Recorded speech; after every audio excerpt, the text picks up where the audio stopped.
independent, malakas na ebidensya, collective, mahina. Ang independent recollection ay personal na karanasan, samantalang ang collective narrative ay pinaghalo-halong kwento ng grupo. Sa report, lumalabas na ang logistics ng operation ay corroborated, pero ang core allegation, nakas ang laman ng maleta, ay madalas hearsay lamang. Next slide, please. Integrated findings, weak evidence, misleading title, non-independent testimony. Tatlong issue. Mahina ang ebidensya. Misleading ang title at hindi independent ang testimonya. Ang affidavit ay hindi sapat. Ang ex-marine ay misleading at ang testimonya ay coordinated. Sa report, binanggit na walang credible witness na makapagpapatunay ng buong aligasyon at photographic evidence ay compromise. Ang political context, ang kaso na nagpapakita na coordinated ang operation, hindi independent whistleblowing. Ano pong ibig sabihin nito? Dahil kino-coach, depende po doon sa political perception or political belief ng tao. Ang halimbawa na nga po rito, doon sa mga unang lumabas na affidavit, binabanggit po yung dalawang senador, pero nung nag-iba na yung alyansa ng senador, iba na po yung affidavit at may mga dadagdag pa po na personalidad. Last slide na po. Ano po ang konklusyon dito po sa aming ginawang pag-iimbestiga? Hindi napatunayan ang mga alegasyon base sa ebidensyang iniharap. Walang sapat na personal knowledge, puro hearsay, walang corroboration at coordinated ang narrative. Ang affidavit ay hindi sapat na basihan para mag-file ng kaso. Sa report, binanggit na ang joint affidavit ay hindi self-sufficient basis for probable cause at bawat aligasyon ay dapat ay independent, competent at authenticated evidence. Ang tanong ay hindi kung possible ang pangyari, kundi napatunayan sila batay sa ebidensya. At ang kasong ito, hindi nila napatunayan. Maraming salamat po and we can submit the full report to the committee. Thank you. Yes, and just an administrative matter to the director. The report, please, and the attachments, including the affidavits of the 6 or 5 Five po yung pumirma po. Yes. Pero we're able to get everyone na recorded po dito. Yes, so the report plus the attachments so that we have a full appreciation of your documents. Salamat po. Thank you, Mr. Chairman. Thank you, Attorney Senator Pangilinan. Doon po sa ibang guest po natin, do you have any presentations or opening statement? Please make it brief. Our invited guests.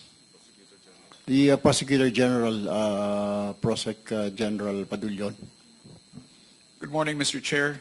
Good morning, honorable senators, members of the committee. We do not have a presentation, Mr. Chair, although we have a report on the status of the cases that have been filed and investigated by the Department of Justice. As of June 5, 2026, there were 14 cases which were endorsed to the Department of Justice for preliminary investigation. 13 of these have been endorsed already or have been resolved and have been endorsed to the Office of the Ombudsman for approval. Some of them have already been approved, and in fact, some of the cases have already been filed before the appropriate courts.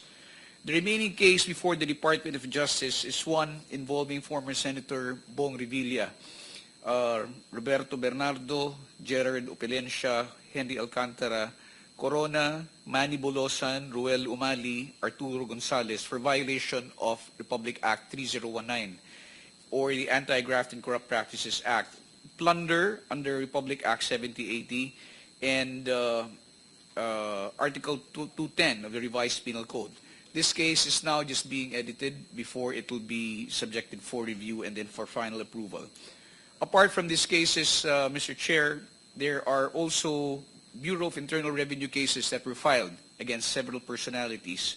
There were 20 BIR cases filed with the Department of Justice from 2025 to 2026.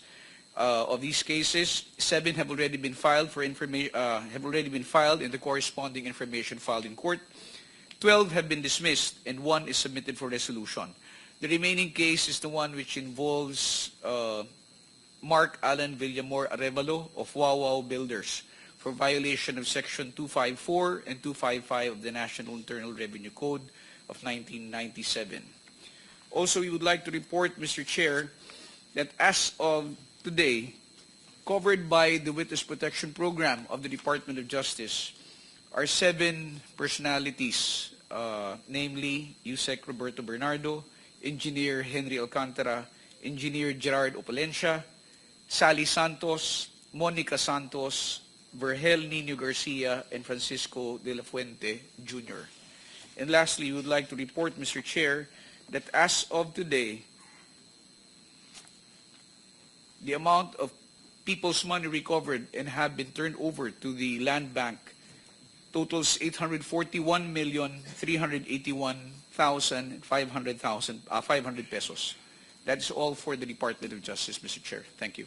Thank you, Prosecutor General Fadulyon. Just one quick question. Ito pong pagka-file po ninyo ng mga kaso, where did this come from? Is this the result of the Blue Ribbon hearing previous weeks and months?